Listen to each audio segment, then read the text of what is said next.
আমরা টাইপিং করার সময় যে সাউন্ডটা আসে প্রত্যেকটা লেখা আলাদা আলাদা সাউন্ড। এই যে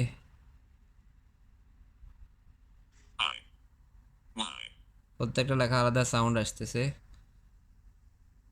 এমনকি প্রত্যেকটা ওয়ার্ডেরও আসতেছে। এটা বন্ধ করতে হলে আমাদেরকে চলে যেতে হবে সেটিংসে।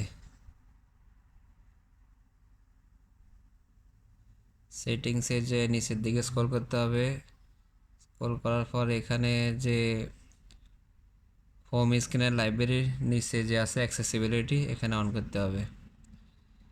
এখানে অন করার পর এখানে দেখতে পাচ্ছেন অনেকগুলো এখানে অপশন আছে।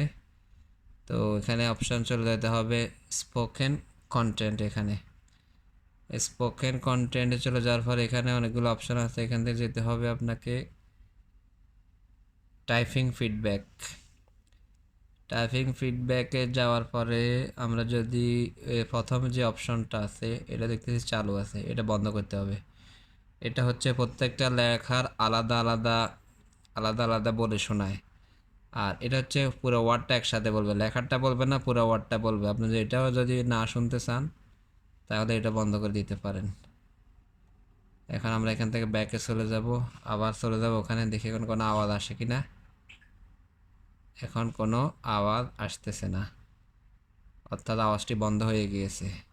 এভাবে আপনারা সেটিংটি করে নিতে পারেন। ধন্যবাদ সবাইকে।